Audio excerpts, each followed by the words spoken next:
And welcome to our Monday, December 20th edition of Track Announcer's Notebook. As I said a little earlier, this is the first of two year-in-review shows. Tonight, we try to cover as much of the 2021 Canadian road racing scene from coast to coast tonight. Our pleasure to have Corey Covier with the Atlantic Road Racing League to cover the action at Atlantic Motorsport Park. Frank Wood, who's about to join us here shortly, will cover not only CSBK, but also the brand new Pro 6 GP series at Calabogie. And as well, we've got Ted Shannon with the Westwood Motorcycle Racing Club and the racing that took place out in Mission Raceway. And of course, Stuart Nodell will cover SOAR, and I'll cover the Super Series at Shannonville. So lots of ground to cover tonight. We're going to be blasting through all of the various series. But as always, up first is Stuart Nodell and Nodell's notes. Yeah, thanks, Pat. Trying to maneuver all the devices here. I know Frank's trying to get in. So Frank, if you're there, just hang tight. I'll be with you in just a second. Okay. Oh, perfect. You're there. Even better. Thanks, Pat. So just wanted to start off, Pat. This past week, Tony Sharpless of the Supersonic School is putting out some information regarding her mini SBK championship, where they're looking for at least 15 riders to commit to have the opportunity to go to Spain to race in the World Mini GP race that's held in conjunction with the Moto GP event at Valencia in Spain. So looks like there's lots of chatter online about it. It's for riders aged 10 to 14 years old. Definitely reach out to Tony to get further details on it. It is going to be a national series, and I believe it's an arrive and ride type of program, but definitely reach out to Tony for further information. Yeah, Tony, has done a great job moving forward with not only the school, but trying to get this mini road racing series off the ground. And hopefully she has already received lots of interest and lots of good response from the survey. And hopefully she can get to her minimum of 15 riders to kick off the series. Yeah, that would be great. And then testing news this weekend, Pat, Ducati's unveiled their electric bike. That's their prototype electric bike. It's actually going to start racing in the Moto E World Championship as of 2023. But here, Michele Pirro, who's the official Ducati test rider, was testing the bike at Misano. Yeah, and we've been talking even for the last couple of years about racing electric motorcycles. It's on its way, and the question is how long before we see some kind of electric class at a CSBK round or even Moto America. Yeah, I think you're right, Pat. It's starting to happen pretty fast, so it won't be too far down in the near future anyhow. And then another testing news, Scott Redding was shaking down the BMW World Superbike spec Superbike that he plans to campaign in the 22 championship. Yeah, not much of an off season for World Superbike riders, as I think Kawasaki and Honda have already tested. They may have been last week at Jerez. So as much as we're in the thick of the winter here in Canada, the racing season's going to be upon us before we know it. Oh yeah, no doubt. And preparing the bikes, I'm sure for the teams, there's almost not enough time. And then in great news here in Canada, Ben Young looks like he earned the opportunity to win a BMW 1000 for his effort during 2021.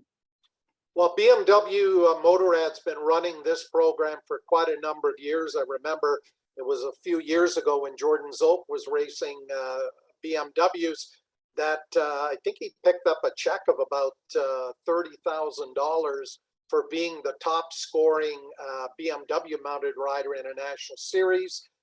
This year, I think it was calculated based on your average finish. And I think in a very, very close photo finish down to the end, Ben Young did grab the BMW Motorrad race trophy and this brand new M1000RR. I'm assuming that could form the basis for his Superbike ride in 2022. We'll see. But again, congratulations to Ben Young on that award, finishing second behind Alex Dumas in the CSBK Superbike Championship this year, of course. And then in further CSBK news, Pat, the lightweight class, it's been announced that it's going to be a pro-am class, so both pros and amateurs can run in it. And lightweight racing seems to be really growing pretty much everywhere you look. So I think this is a great move for the series. Well, I think it is a great move, Stuart, and certainly based on most of the classes we saw, and certainly Corey and Ted can give us their 2 cents worth when they get into their rundown of their series, that it's affordable. The bikes aren't going ultra fast like a 600 sport bike or a super bike. And I think it's a nice transition up for a young rider, or in the case of some of the older riders now, even some of our pros, that they can go out there and mix it up on these 390 and 400 cc and 500 cc motorcycles. Yeah, for sure. And then in some other news that you and I had learned about earlier, Pat, was that the Motorcycle Super Show is going to be postponed for the time being. And I was on their website, and they do want to reiterate it is just a postponement. They'll have more news, they're hoping, in the next week to 10 days. But due to COVID, unfortunately, they just can't take the chance by putting their exhibitors and having exhibitors' employees maybe, being in harm's way with the variant sort of taking its shape. Well, this was speculated, I think, for a number of days as the Omicron, variant started to increase the number of cases in Ontario. Unfortunately, they're looking for some other dates. We'll see if they can find those on the calendar. The auto show here in Toronto has been canceled. I know the boat show as well. They're doing a virtual Toronto International Boat Show, January 26th to the 30th. As of today, the Toronto Motorcycle Show, February 18 to 20, and the Spring Motorcycle Show at the International Center, April 9 and 10. Those are still on the calendar and are a go, but things change so quickly. So I think it'll be another week or two before I think we get the a better handle on what's going to happen with all of the consumer shows coming up in the early part of 2022. And then we'll get into it. This is really the kickoff to our start of the year in review, Pat. And we'll start with yourself and Corey Covier going through what's happening out at Shubenacadie. Well, Corey, first of all, thanks for coming on to run down what's been happening at Atlantic Motorsport Park. I think I can speak for all of the racers from Ontario and Quebec and elsewhere in the country. We've really missed getting out there and catching some racing at Atlantic Motorsport Park. And I know all of the series were late in starting, but I'll turn it over to you to recap the racing that did take place at Atlantic Motorsport Park this past summer. Awesome. Thanks, Pat. And thanks for setting this up, because this is great for everyone to kind of see what's happening across Canada there. And starting off with the pro sport bike. This one was quite a tight race right down to the end. The points there are a little bit like with 68, 59, and 54, but actually going into the last race, it was down to 1 point. And poor Eric Stanley's quick shifter ended up malfunctioning, and coming out of turn 10 into turn 11, it quit on him, and Adam Singer ran into the back of him, and almost both of them went off the track. But Adam Singer was able to collect it up and come home with the championship there. But it was a tight battle there. It was a great race to call. With the pro sport bike there, Blaise Fougere, he ran away from it from the get-go there.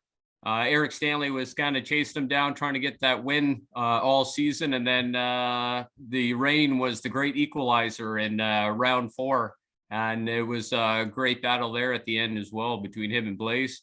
But Blaze, as you can see, he ran away with that championship there with 2:05 to 96.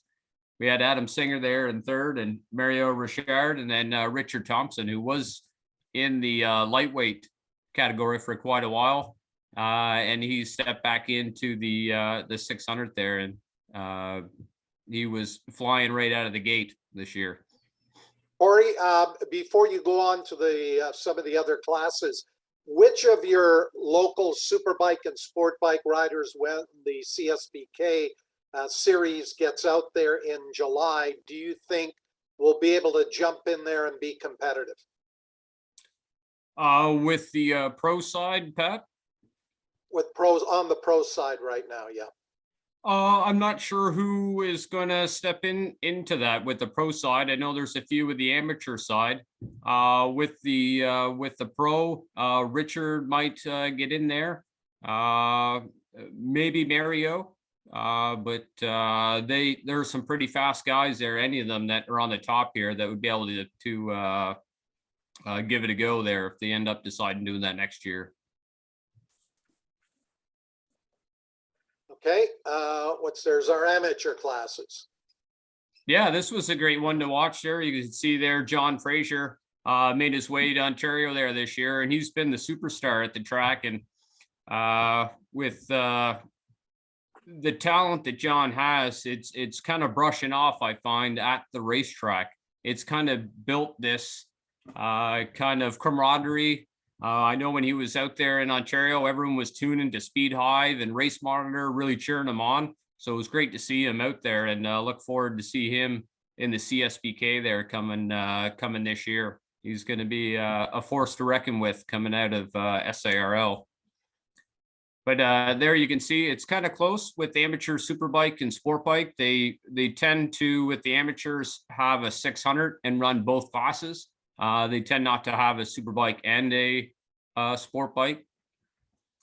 Unfortunately, Avery Hart was going to make a run for it as well this year, but he had an accident on the front straight there in round 2, and ended up not finishing the season there because of an injury. How is Avery right now? I know he raced in CSBK and lightweight Sportbike. Very, very good rider. Is he looking to bounce back in 2022? There's no talk. I shouldn't say there's no talk. There's no concrete decision made yet. There was talk of getting back on the go for next year, and this year here was the getting up to speed with the sport bike so that he could run the CSBK. So I don't see why he wouldn't, but you never know. He could be not making it. But as you can see there, the first round in the sport bike, he won it. So it was going to be a great battle between him and John for that championship this year. So it was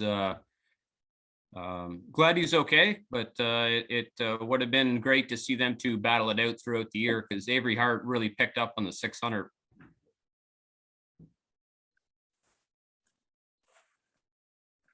Yeah, the lightweight 400. So this is why I'm glad that they put in the pros, because the top of the top 5 there, 3 of them are pros in the 400. And they all have 400 Kawasaki's now. That is the bike of choice. The R3 is kind of getting phased out with the new Cowie 400. So I know Gary, he's talking about the CSBK, but he really ran away. He got the track record there this year for the 400 class, and he was flying. I believe he got into, I believe it was 14s, if I remember correctly, with the lightweight 400. But that was the race to call. You can't see all the racers that are on there. There was actually throughout the whole year, I believe it was 28 riders in the lightweight 400 class. Yeah, I think it's just a really popular class. Certainly more affordable than sport bike or superbike, and with the move that CSBK has made, and I think with pretty much every racing organization, and we'll cover a little bit of that Super Series in a bit. Very well attended series. How many more years or decades do you think Gary McKinnon is going to race?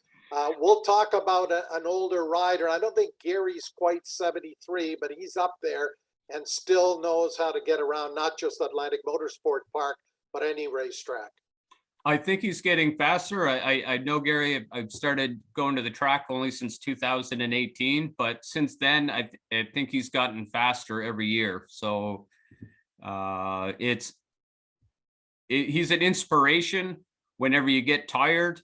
And then you look over at Gary, who did 4 races in one day, and you can't say you're tired because Gary just did 4 races. So you zip it up and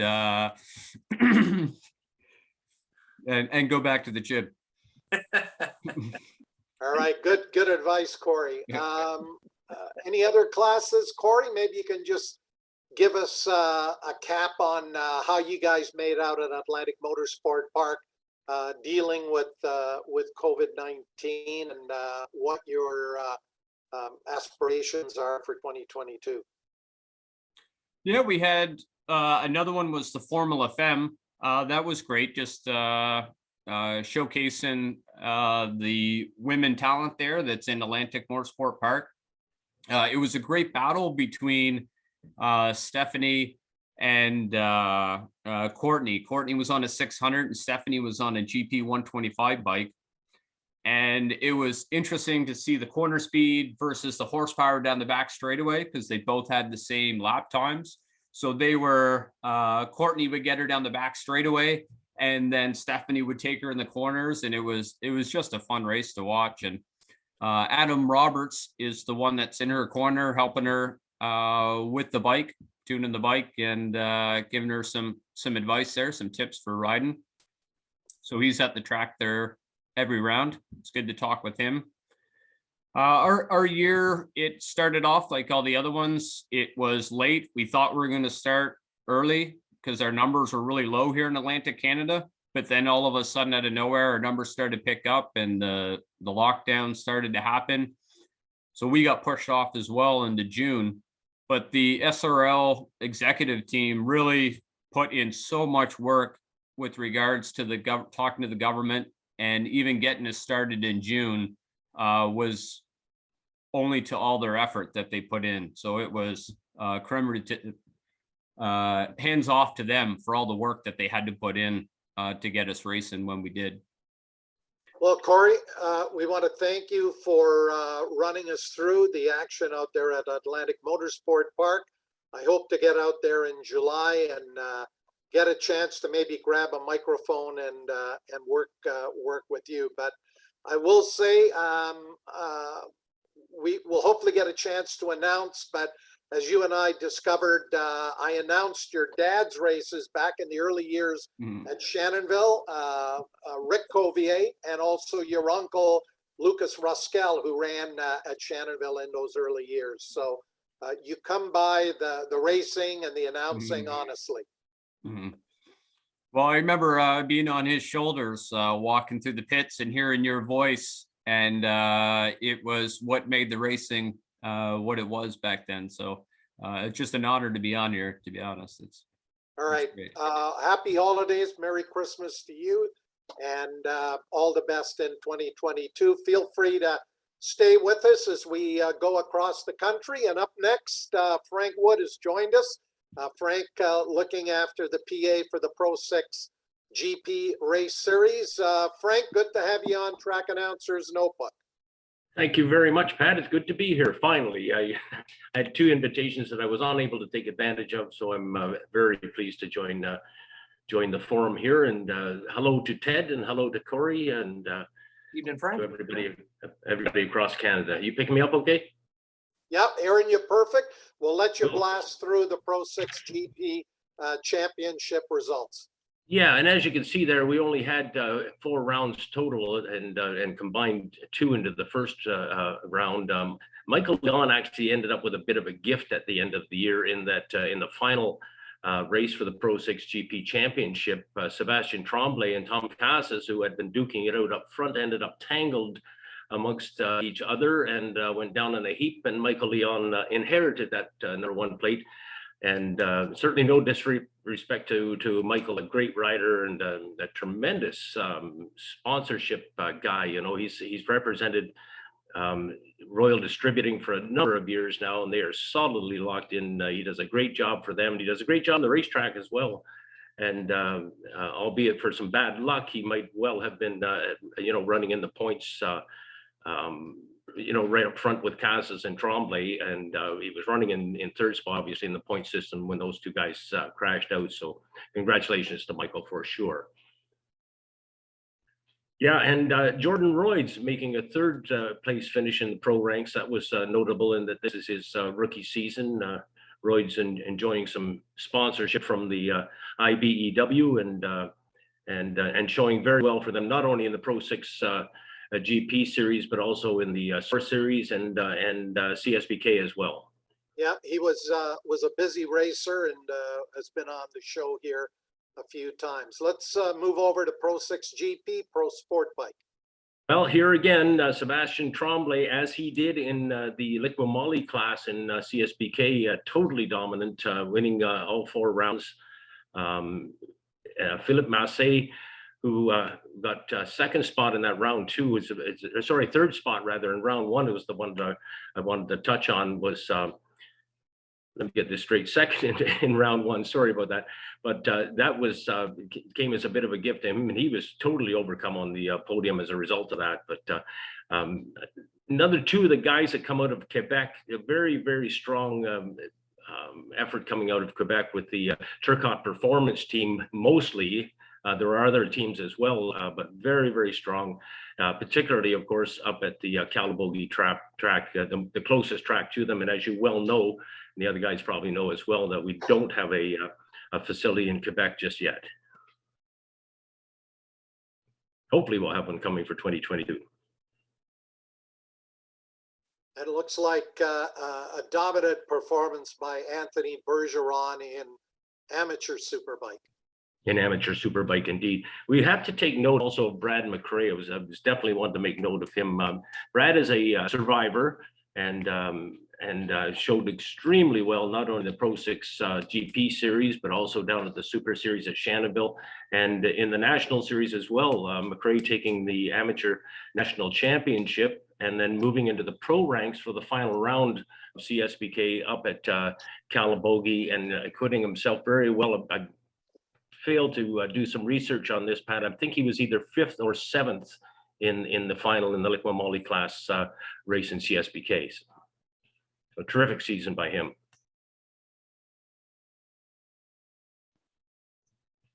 There again, as we move into the amateur sport bike class, you can see you wrap that up as well. And, you know, I talk about the number of riders who come from Quebec. As you scan down these names, both in the Pro 6 GP Amateur Sport Bike Championship and the Superbike Amateur class, Mcrae right up the top. Terrific effort by Brad.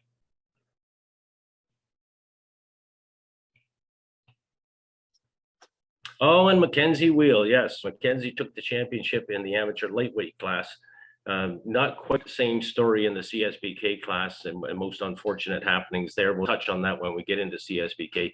Harvey Renault finishing in second. Jacob Black, who has been consistently running up front in that amateur lightweight class, and of course Tony Sharpless, who not only finished 4th in that series, but is also sponsoring that series and the national championship through the Super Sharpless school. Frank, we got a note there in the Q&A just in terms of the CSBK Pro-Am lightweight sport bike class, that is in addition to the regular amateur lightweight sport bike class. Is that your understanding? It is, yes. Yeah. So we'll get 2 for the price of 1 next year. Yeah, exactly. They'll benefit from an extra few horsepower. I think the pros are allowed 50 horsepower, and the amateurs are capped at 45 horsepower.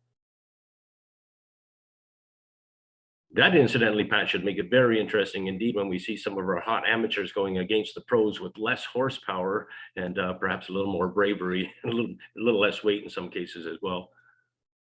Yeah, looking forward to those lightweight races. So Frank, we're going to bring you back on once we get towards the end of the show to cover the CSBK season. But this is where I jump in and talk about the Super Series at Shannonville Motorsport Park. Again, with the late start to the season, had the opportunity to announce there are 3 events, double headers at all 3, so a total of 6 races made up the championship. And Eli Dakash absolutely, totally dominated pro sport bike. He captured the pole for all 6 Superbike races, won all 6 Superbike races, literally from start to finish. Really wasn't another Superbike rider there in the series with the equipment or the talent to run with him. And he was often 5 seconds a lap quicker than anybody. He totally dominated that class. I'm not sure if Stewart's got the Sprint Cup results, but he was also perfect, going 6 for 6, 6 pole positions. Chris Fair had a good second place finish. And then most of the other riders did some of the rounds, not all of them, including Eros Mukia, Marco Sousa, who'd be familiar to a lot of people. He's been a regular in CSBK, and Dave Natale. And then over in Pro Sport Bike, Mike Raniowski winning that fairly handily over Chris Fair.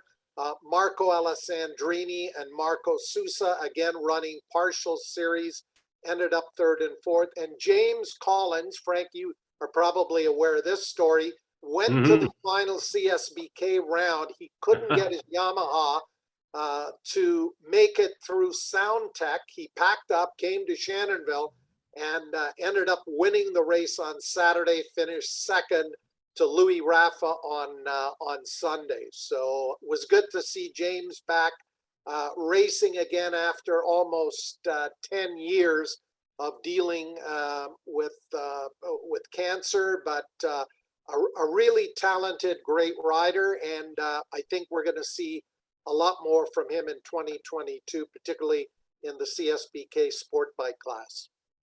So we move on to amateur Superbike. A great season for Martin Perot.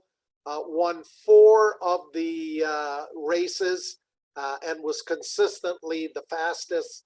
The rest of the riders, most of them not running all of the rounds, Dan Luzak, Alex Radecki, Richard Diaz on his Kawasaki, and Tyler Brewer.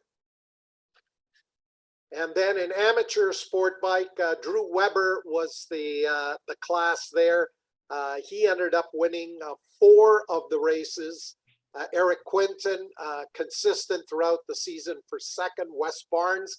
Kayla Hannaford, fine young lady rider, is a professional photographer, was again consistent, running in the top 10, ended up 4th. And Colin Duncan was 5th. One of the other race winners was Matthew Simpson, who was running Pro 6 GP or CSBK races on the Saturday. When there were no races on Sunday, he'd come to Shannonville, and he did win a couple of races in pretty dominating fashion. And I think ended up in about 12th or 13th. Like we have in the earlier classes, lightweight production. This was a perfect season for Ryan Vander, Puttn, the Kingston, Ontario rider. He almost didn't get that perfect season. At the very last race on Sunday, his bike had mechanical problems, and the guy who ended up finishing a little bit further back, David Buckland, 4th in the championship in lightweight production. David probably could have finished 3rd and beaten Eric Quinton for 3rd, but David Buckland loaned his Yamaha to Ryan Vander Puttn so he could complete the perfect season. And David Buckland is an amazing individual, 73 years of age. He may have already turned 74, but there he was 4th in that lightweight production championship.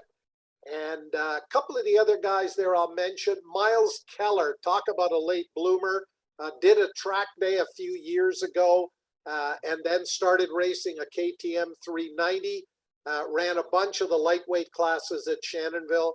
And just one of those guys, has no illusions of being a lightweight national champion, but just loves the sport, loves going out there and participating. And there you see David Buckland at the ripe old age of 73, winning lightweight superbike, consistently on the podium in 5 of the 6 races. He was 4th there in race number 3, beating out Itzvan Hidvegi, along with Hans van Sluwen, Alex Radecki, and there's Miles Keller.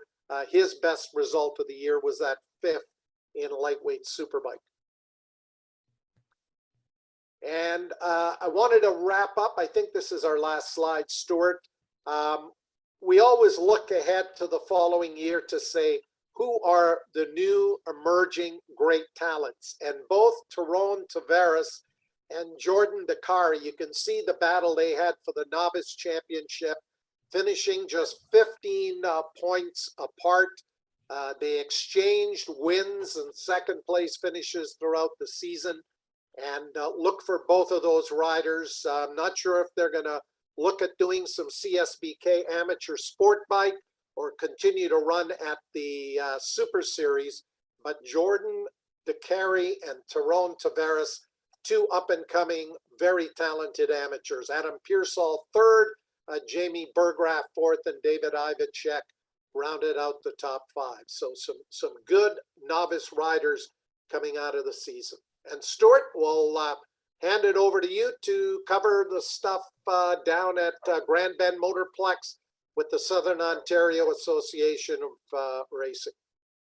Yeah, thanks, Pat. And we'll kick it off with the Pro Superbike, sponsored by Fast Company Superbike Service. And I think you're going to hear this name a lot. Trevor Dion did take the championship. It's also should be noted that this was Trevor's first real year racing a proper superbike. He had a BMW 1000, and he looked super comfortable on it from day one. I think this is a rising star in Canadian national racing as well. Trevor had an amazing year, so he did take the championship. Christopher Pletch had another great year. He was the defending sport bike champion, but he is riding the class on a 600. But I do know he did turn some laps on I believe it was a Honda CBR 1000. And again, Chris looked really good and comfortable on the superbike as well. So hopefully we'll see him get more opportunities there. David Mckay, he finished 3rd in the championship of Ortis Kawasaki. And obviously David's also a well-known rider on the national tour. So you can see here at SOAR that it's quite a competitive field. Kyle Newman finished 4th, and Dylan Bauer rounded out the top 5, who's a veteran rider at Grand Bend. Then as we look at the Pro 600 Extreme category, sponsored by Superbike Depot, again, Trevor Dion and Christopher Pletch, they took this right down to the wire.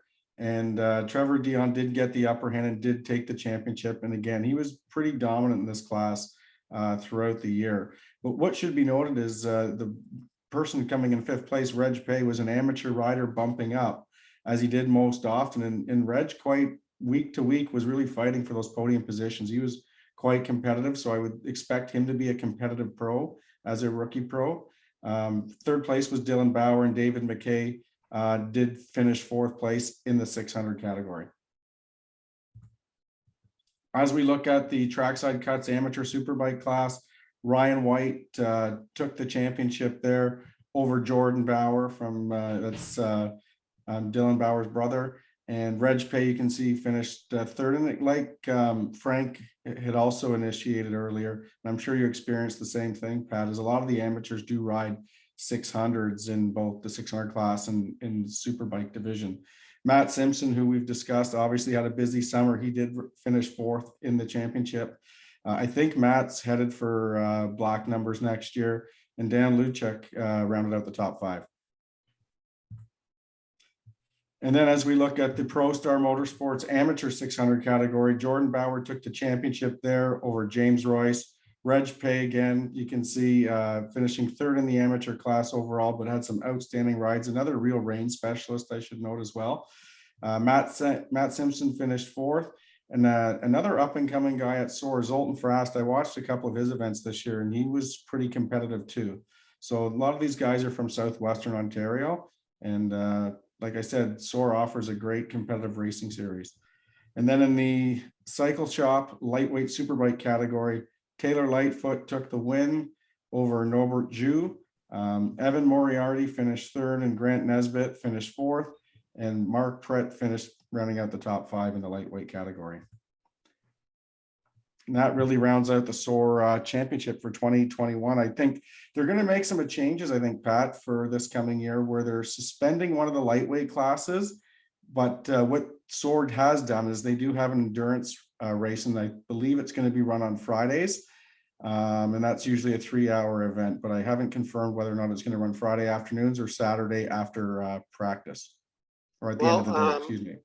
Yeah, Ken McAdam doing a great job this year, even though the season started late, to get in 5 rounds or 5 race events, doubleheader at that last event in October. And they've done a great job of looking after things down there. We wish them all the best. We move from Ontario to British Columbia and check in with the voice at Mission Raceway, Ted Shannon. Ted, great to have you on the show, and we'll let you tell us what was going on at Mission Raceway in 2021. Sure. Thanks for having me on, you guys. It's a real pleasure. And Pat, as I told you on the phone the other day, been a long time coming to speak to you again. Been since 1986 when I first met you. So here we go. Our year, much like everybody else, shortened season, 4 rounds, but one thing I think our track provides is the racers that we have bring some serious talent to the table. And I'd love to see everybody still going coast to coast to show off what we can do. And I love what you guys are saying about the lightweight classes, because as you can see from our lightweight super sport, I have my big screen up here too. Rob Tyson was one of the best surprises of the year this year. He, like literally, you look at his numbers, he improved every round. He does not put a wheel wrong. And he's a guy that I'm going to keep my eye on for next year, because I think we're just seeing the beginning of a guy here who's really going to up his game. So he was a nice surprise this year to see in the lightweight super sport class. Jasmine Benias, known Jasmine for years since she basically started just doing track days out at Pitt Meadows track days. Her lap times, I believe she still holds the track record right now for the lightweight super sport 250 production bikes.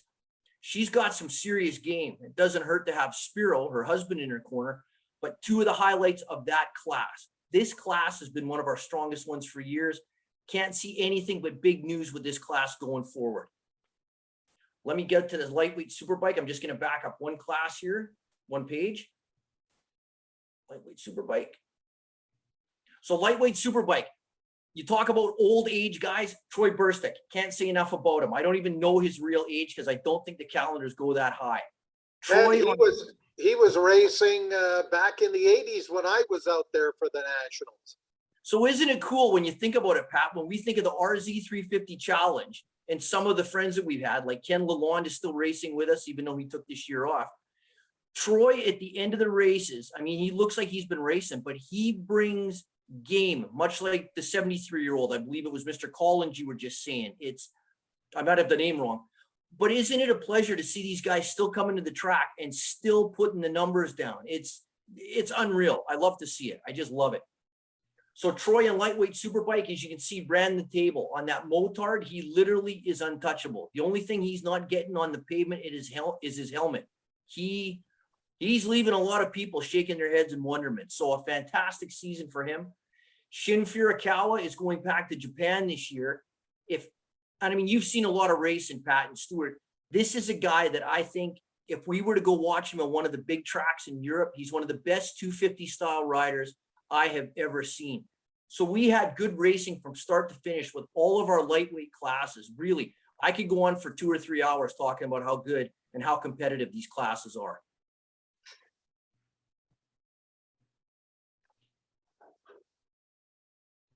Okay, middleweight superbike. So only because that screen is a bit small, I just back up on my screen here, Pat, so bear with me for 1 second. Middleweight superbike, Nicola Ratzunicha on board his 748 Ducati, owned and operates Moto Mechanica, so he looks after all his own equipment. Nicola, fantastic season. And you can see how close he was. He and Brett Hansen, every race, literally, it was banging bars the first couple of laps till they straightened out who was going to get in the lead. If it was Nicola, he had the horsepower on Brett. He could run away from him on the back straight and get away. If Brett got up front, he's one of the best natural on the brakes racers we have ever had. And he knows his lines, so we won't call it blocking. But when he gets ahead of Nicola, it's a battle right to the flag. So these guys, great racing, start to finish. You can see after that, Jonah Kellum was the most consistent out of the rest of the pack. Jonah also putting some great races in. But literally, if Nicola and Brett had been on the track by themselves, it would have been fantastic racing from start to finish. I'll just come back one class to middleweight Thunder.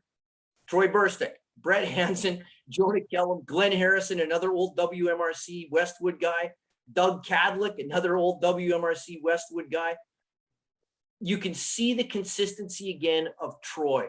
Just an absolute pleasure this year with him being president as well this year, and to come out and did everything that he did on track as well as off track. We owe him a round of applause that literally should ring for ages. What a fantastic season. And again, you watch him on that motard and he does things that are literally beyond belief. It was a real pleasure to watch him handle that thing this year, Pat. So one of the highlights of our Westwood season was watching Troy out there in multiple classes. I'll back up one more class to Superbike. Superbike, Spiro Benias, again, one of the pleasures of having been around the class for so many years is to see Spiro still running the numbers at his advancing age, which I won't say over the air because he'll beat me to death. But closely following that up, Daryl Fletcher. Shall we go back to Westwood to talk about Mr. Fletcher and where he is now? Absolutely stunning. Pletch, once he's on track, Pat, he hasn't aged 1 minute. It's almost worth the trip for you guys to get out and see Pletch back on track. Again, I hope to do that in the spring, Ted, but Daryl's been on the show a number of times, most recently to talk about his Tom Walther restoration project of his of that 750 Honda. But I can remember watching Daryl, I think it was 1989, beat Steve Crevier in the rain in the 600 class at Westwood, and they had just an incredible race. And obviously Daryl hasn't slowed down a whole lot, and I even suggested that maybe he wants, when that bike is restored, maybe take it to the racetrack and run it in some of the vintage Superbike races. We'll see what happens, but absolutely, he had a great year out there. And it was a real pleasure to see. And one of the things, just to add quickly to Daryl too, is you look back on those years, Pat, and there was a guy I don't think got the recognition he deserved, only because of the big names we had at Westwood at the time. So his longevity is proven that he ran the numbers then, and he can still do it now. So good on him. Okay, so let me go back to Open Super Sport. So we come back to Pletch again. What else can I say? He hasn't got anywhere near his best before date, so he hasn't expired yet. Spiro, again, is there every race, but a nice addition to this one, Pat, was Mark Perot on his 600 Super Sport, the Honda that he's riding. Mark is one of those kind of guys, you see him in the pits, he's nothing but laughing and carrying on and having fun. But I'm telling you, when he drops the visor, it's red mist and he can run the numbers. Arnaud Gatin, special mention for him as well.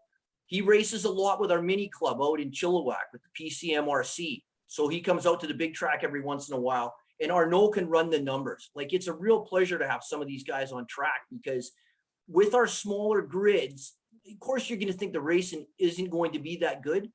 But even when there's only eight bikes on track, we've got 5 guys at the pointy end of the field putting on fantastic racing. So Open Super Sport, Pletch was the cream of the crop, but Spiro was right there. And you can tell with the 6-point difference how good the racing was right to the flag. So that was a great season for all those guys in that class. Well, Ted, thanks for taking us through your season. As I said, I hope to get out to British Columbia next spring or summer, and hopefully catch one of the Westwood Motorcycle Racing Club events out there at Mission. Well, it's great. If you come out, you get to be Pat Gonsalves and I'll be Craig from Castro. We'll put a show together. Now you're bringing back some memories. My late announcing partner on the CSBK Superbike races back then, the late Craig Hill. Ted, happy holidays, Merry Christmas, all the best in 2022. And we go back to Ontario, where all of the national events were held in 2021, and bring back in Frank Wood. Frank, quite the season, and our compliments to Colin Fraser and yourself and everybody else with CSBK for pushing forward and getting 7 Superbike races in, shoehorned into a relatively abbreviated season. Well, and Pat, you know very well that comes off a difficult 2020 season where, you know, a lot of race seasons never even happened, and we were able to put something together, albeit it was relatively short, but the racing was good nonetheless. The winner, of course, was Zolk, taking all 4 races in 2020.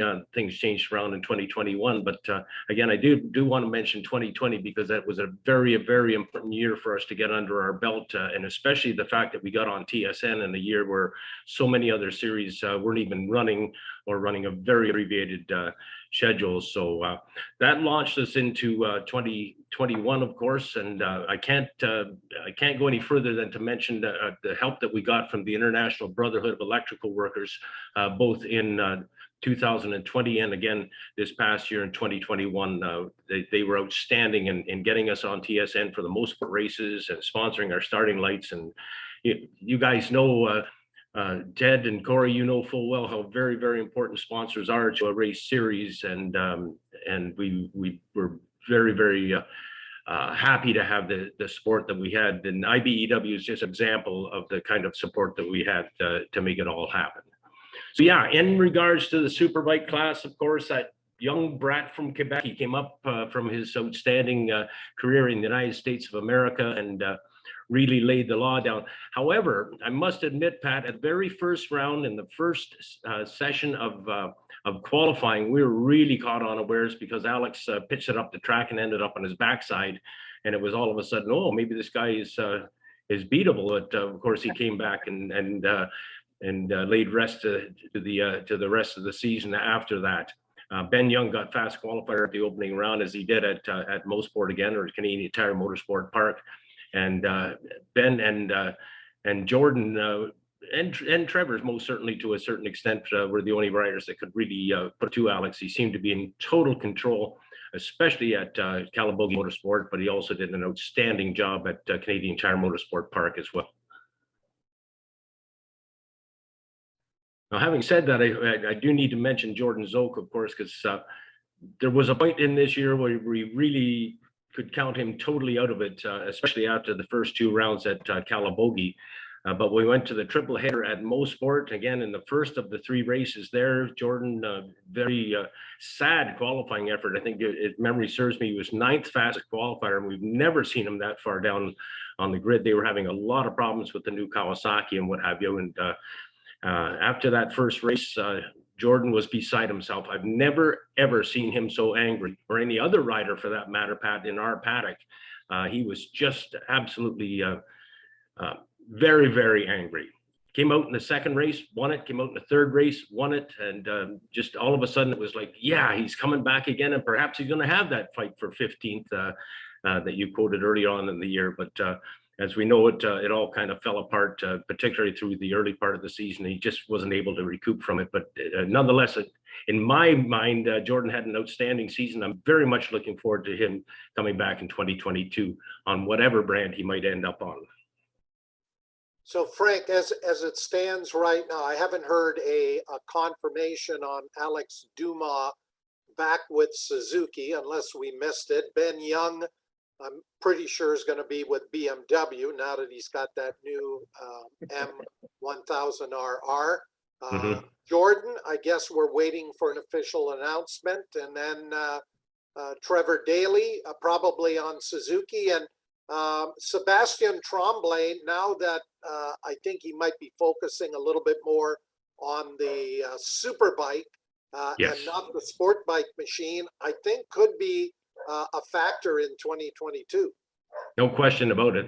And he was robbed of a third place finish, as you may remember, at Canadian Tire Motorsport Park. He had finished third at the checkered flag, brought about by a red flag, by the way. But unfortunately, they went back one lap, and at the lap previous.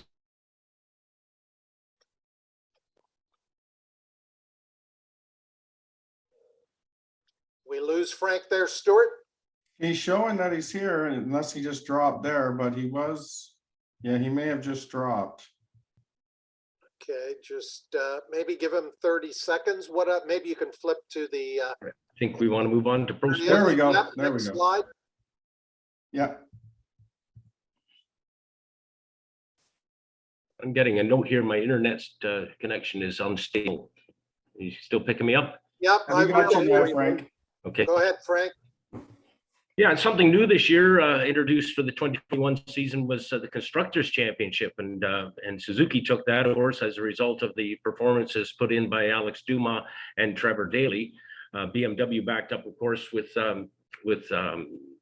Ben Young and Michael Leon, and of course Samuel Guerin, all on BMWs. They ended up in second spot, Kawasaki running in third. I think you're going to see a lot more emphasis from the manufacturers. I'm hoping we're going to see a lot more. Yamaha, for instance, having Tommy Casas there. We're reading the second Yamaha rider. Honda, I think the only Honda in our group right now on a regular basis is Louis Rafa. And then, of course, we had, help me with this now, the DeWitt rider from the Source Series. Oh, goodness. Nickerson.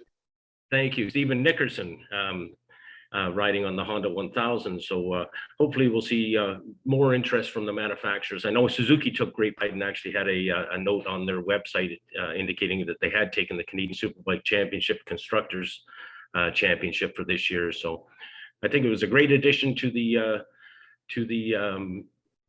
series, and something that again should get some more interest from the manufacturers and therefore from the fans as well. US Battery pole position for this year. Very proud to have US Battery on board.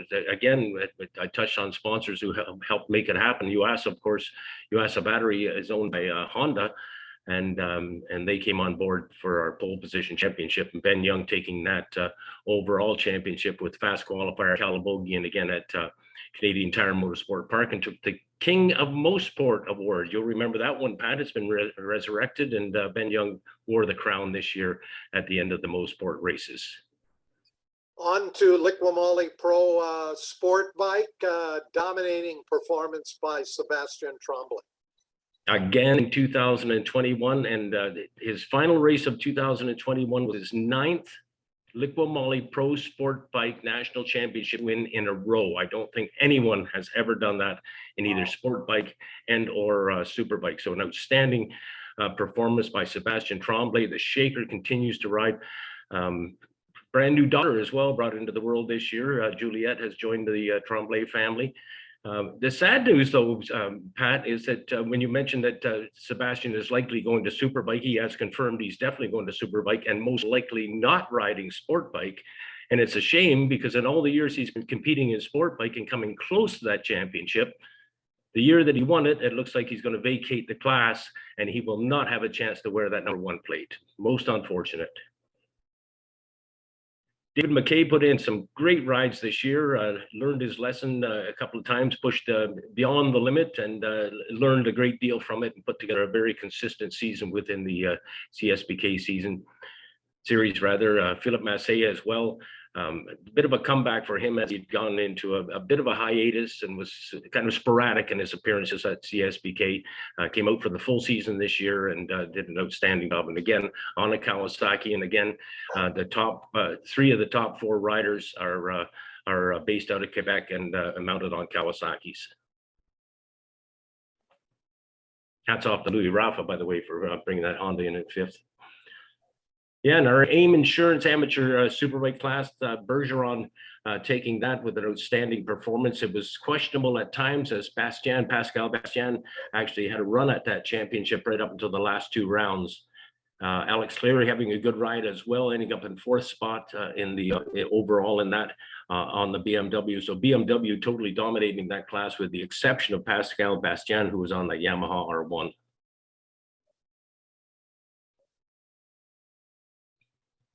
Yes, here we go into the amateur sport bike class. And here's that Brad Mcrae that I spoke of. Brad learned his licks down at the birthplace of champions down at Shannonville Motorsport Park and dominated in racing down there. Matt Simpson coming in 2nd spot overall in the series with Nicolas Sangari bringing his Suzuki rather home in 3rd. But as you can see from the point standings there, Brad Mcrae was dominant. Totally taking the championship. He was awarded his #1 plate at Canadian Tire Motorsport Park. And then the next round at Calabogie Motorsports, he moved into the pro class. So congratulations to him. And Harvey Renault taking that final at the lightweight sport bike race up at Calabogie. Mackenzie Wheel is the story here, though. Mackenzie Wheel had qualified very well for that in 1st spot, but had a crash. He was diagnosed with a concussion, and the medical officials would not let him ride in the final round. So that pretty much paid his chances of him taking the national championship. And Harvey Renault responded by being very dominant in those final races at Calabogie. Interesting to note also, Pat, Harvey is a school teacher in Ottawa. And he had a bunch of his students there. And you may recall that I've been calling Jordan Zolk the people's champion for a number of years now. Good reason behind that, as he stays, well after the races are all packing up, signing autographs and giving stuff away to the fans. So that's where the people's champion came from. But Harvey Renault had all of his students there, and they have nicknamed him the students champion. Very good. All right.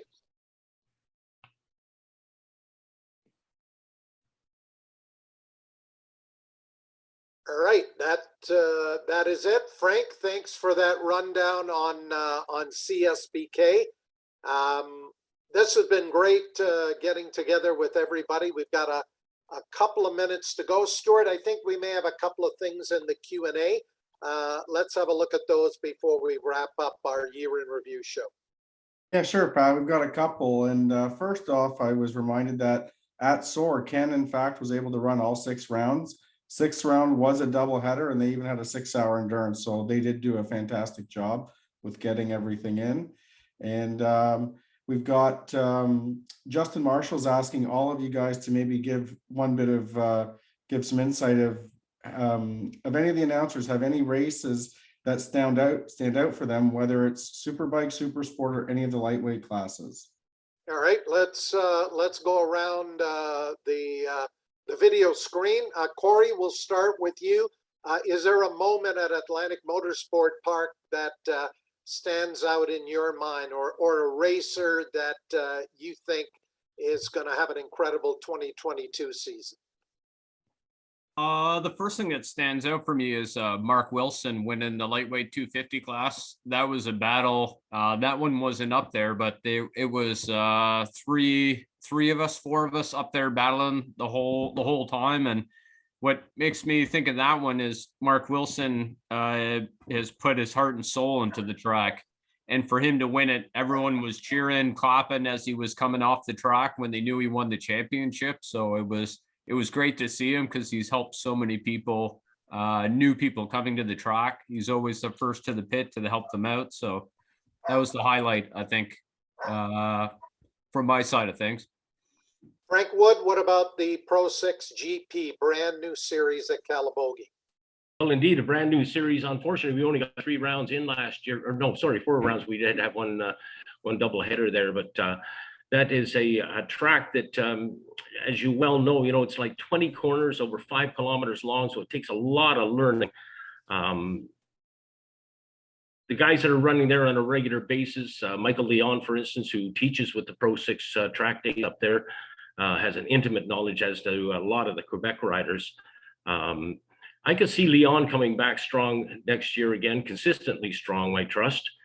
Depending on how many riders respond to the call, Casas and Trombley will likely be back again in the regional series.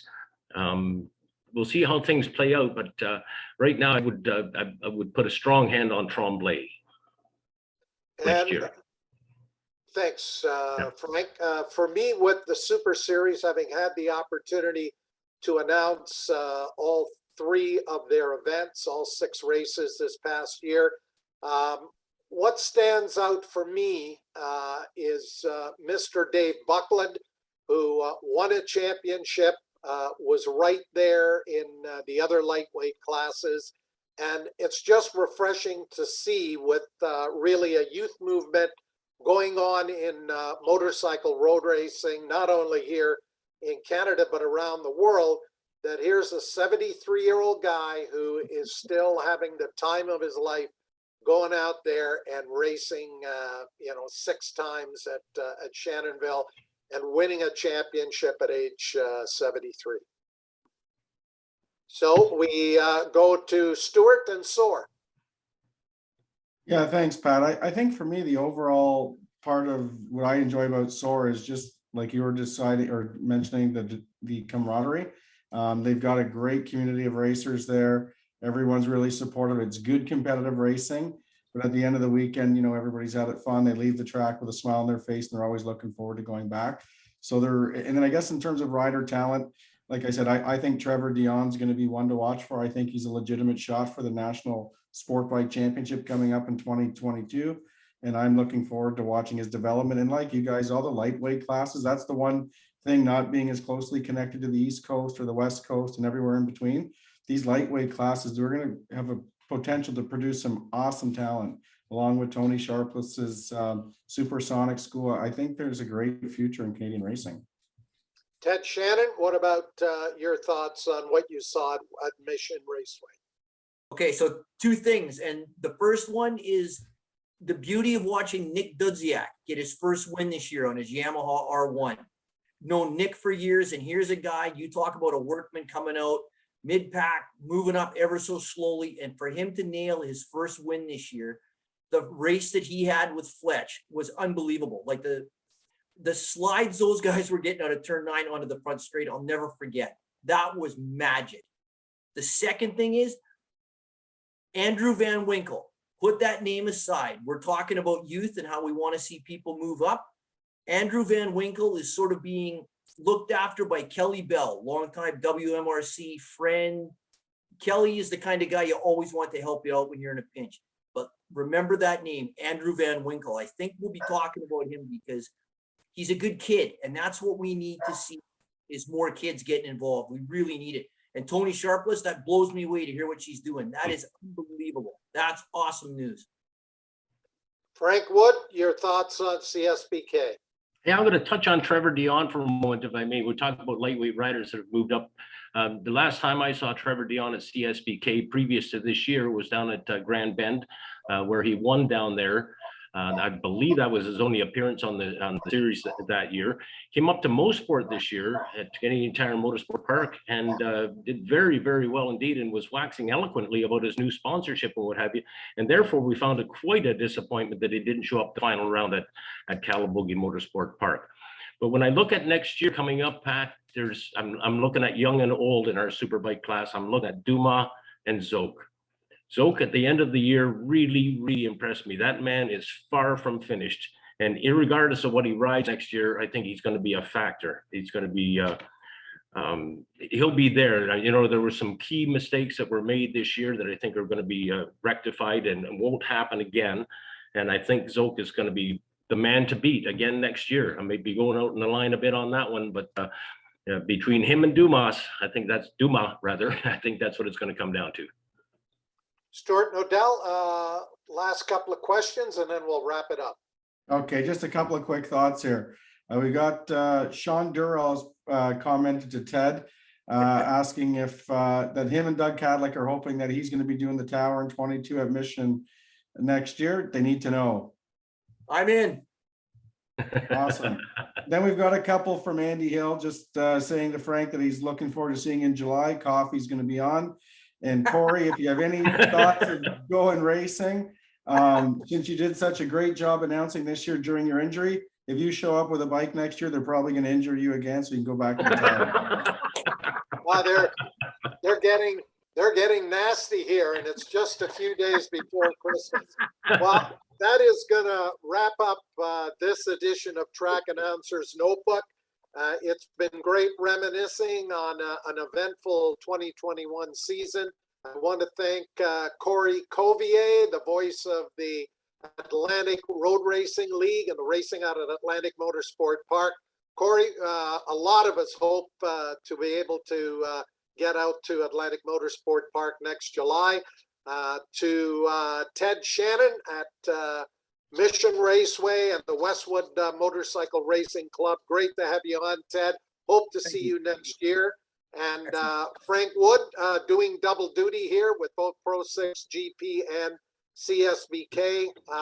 Always great to announce a race with you, Frank. And Likewise. hopefully we'll get a chance to do that a few times in 2022. I hope so, Pat. Yes. And Stuart, you're our sore man, and we're coming to the end of, I guess, year number 2. I don't know how many shows we've done. It's getting close to 100, I think. But thanks for putting up with me here in 2021. We got one more show to go before we get into the new year. Again, next week, we'll have Eric Trytko and Kenny Abbott, a couple of more public address announcers on here to recap our international show, Moto America, World Superbike, and Moto GP. But Corey, Ted, Frank, Stuart, great to have you on for our year-end review. To everyone who has joined us not only tonight, but throughout 2021, happy holidays, Merry Christmas, and all the best in 2022.